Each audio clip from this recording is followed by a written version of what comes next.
Buenas tardes, bienvenidos a una nueva edición de C20 Noticias, en esta edición especial, esta semana en donde estamos repasando todo lo que ocurrió en el año 2018 con los principales contenidos de Canal 20.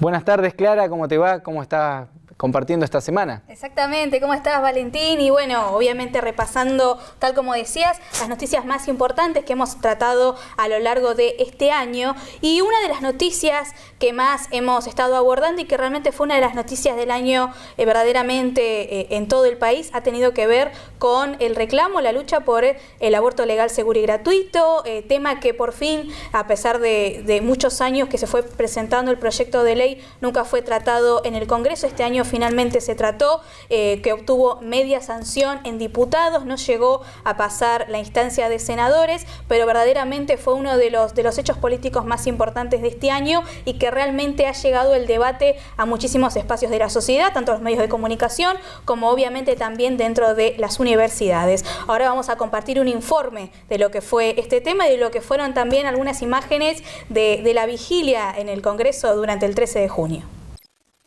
Estamos hoy en una jornada histórica para el movimiento de mujeres, para el feminismo y para todas las pibas y las personas con capacidad de gestar de nuestro país, porque hoy se va a votar la ley de interrupción voluntaria del embarazo. Yo, siendo docente, quiero destacar que hay un contenido curricular en la educación sexual integral, que es el aborto. Se tiene que hablar de aborto en las escuelas, y se tiene que hablar de aborto en las escuelas no como un problema, como algo pecaminoso, se tiene que hablar en términos de derechos. Las pibas tienen derecho a abortar, las niñas tienen derecho a abortar, tienen que tener derecho a elegir sobre su propio cuerpo, sobre su vida y en decisiones fundamentales y tan fundamentales como una gestación y un parto. Así que acá, yo en lo personal, como docente, estoy luchando por todas mis alumnas y por todas nosotras para ser libres. Aborto legal ya.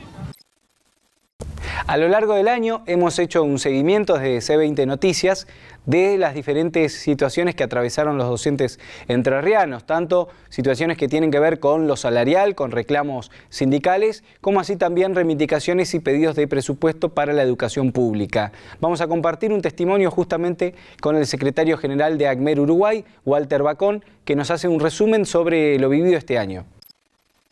Ha sido un año atípico porque hemos estado prácticamente la mayor parte del año en conflicto por el tema salarial, que viene encadenado a las variables macroeconómicas de nuestro país, porque digamos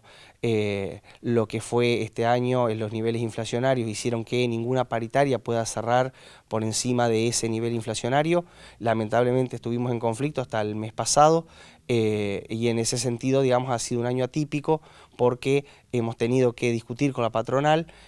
siempre la cuestión salarial, y hemos tenido que por ahí relegar cuestiones que tienen que ver con política educativa, que a pesar de todo la pudimos llevar adelante, y esperemos que el año que viene podamos sentarnos tempranamente, antes del inicio de clases, poder llegar a un acuerdo salarial y poder seguir discutiendo lo que tiene que ver con política educativa y con lo que es las demandas y los requerimientos de nuestra escuela entrerriana,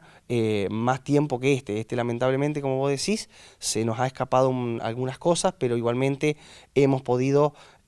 avanzar en lo que tiene que ver con la cuestión ambiental, con la cuestión que tiene que ver con las escuelas rurales y la fumigación. Hemos podido avanzar en lo que tiene que ver con infraestructura, donde tenemos una paritaria funcionando, la paritaria de infraestructura que tiene que ver justamente con las escuelas de Entre Ríos. Hemos podido avanzar en lo que es la oposición de supervisores, donde este año, luego de más de 10 años, los compañeros que accedieron a rendir la oposición hoy están titularizando sus cargos de supervisor, que era una demanda histórica del sindicato, y en ese sentido pudimos avanzar, y el año que viene esperemos avanzar en otras conquistas que también tienen que ver con los concursos de oposición, que tienen que ver con avanzar en la cuestión ambiental, que tienen que ver con avanzar también en la cuestión de género, donde la ACMER ha participado activamente en toda la provincia, en todos los departamentos, con todas las demandas de las compañeras y compañeros que han tenido que ver con la cuestión de las reivindicaciones de los derechos de la mujer, de las reivindicaciones con lo que tienen que ver con el abuso y el maltrato. Nosotros este año ya logramos que la ley de violencia de género esté en nuestro régimen de licencia, que era algo que veníamos demandando ya desde hace años y que hoy en día es un tema recurrente, que bueno, hemos podido estar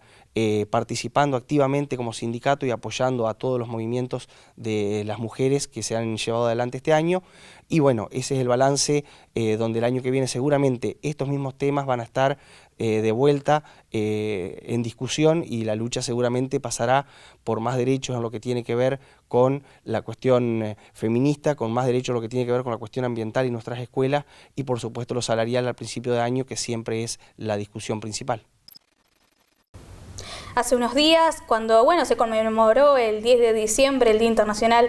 de los Derechos Humanos, estuvo presente en el estudio de C20 Noticias el director de Derechos Humanos de Concepción del Uruguay, Darío Barón, que entre otros temas también estuvo realizando un balance de lo que fue en esta materia, lo que fue el 2018. Los humanos son los derechos que tenemos todos, que no es una cuestión. Hoy de mañana me hacían una nota y me decían esta cuestión de por qué los derechos humanos siempre protegen nada más que a una parte. No, es universal, es para todos. El Estado lo que es responsable de que esos derechos se cumplan. Por eso en su surgimiento, primero se hablaba de los derechos civiles y políticos, después se fue ampliando una nueva generación sobre los derechos económicos, culturales, hasta que llegamos a otra generación más, donde ya se plantean los derechos más generales, y hoy, digamos, esta es una época donde se plantea esto muy frecuentemente con movimientos como no solo el feminismo, sino también los derechos de las agrupaciones ecologistas, digamos, que se empieza a hablar de otros derechos que, si bien están a veces conculcados si están consagrados pero que no están cumplidos, ese es otro tema que es por lo que hay que trabajar. Nosotros venimos de una experiencia de 35 años ininterrumpido de democracia, y la solución no es interrumpir la democracia, es perfeccionarla, es garantizar los derechos. De hecho, Argentina tiene una rica trayectoria, digamos, en esta lucha. Los organismos de derechos humanos en Argentina han sido siempre organismos reconocidos a nivel mundial por su lucha y por la permanencia, digamos, que han tenido durante todo este tiempo, y sin embargo llegan situaciones como las actuales donde uno empieza a ver que hay un retroceso, y un retroceso muy fuerte, no solo en este país, sino en la región, a nivel mundial, porque si uno piensa lo que está pasando a nivel mundial con la cantidad de guerras, con la cantidad de poblaciones que se van de su país de origen buscando un nuevo horizonte, digamos, esta crisis humanitaria es muy grave, es terrible, y sin embargo, digamos, son los problemas que hoy tiene la actualidad. Nosotros tenemos que ser conscientes de que estas cosas ocurren por algo. Entonces no se pueden maquillar las situaciones que se viven. La profundidad de esto es mucha, hay que entender las causas, y nosotros a veces nos quedamos discutiendo algunas consecuencias. El momento es para reflexionar y para profundizar esta lucha. No es una cuestión que nos pase solamente a nosotros, a los entrerrianos o a los argentinos. Esto es una crisis que la estamos viviendo a nivel global, y la verdad es que eso es preocupante, porque a 70 años de esta declaración, si uno ve el contexto donde se hace esta declaración y ve lo que pasa ahora, entiende que dice, bueno, a ver, las guerras no pararon, entonces estas son las cuestiones que nos tenemos que preguntar por qué están ocurriendo. Y así hemos compartido la palabra de Darío Barón, que realizó un balance de lo que fue este 2018, y también llegamos al final del programa de hoy. Así es, Clara. Y mañana viernes vamos a compartir con todos ustedes el tercer y último programa especial de este resumen de 2018 especial de Canal 20 Televisión Universidad Nacional de Entre Ríos. Así que nos reencontramos mañana viernes.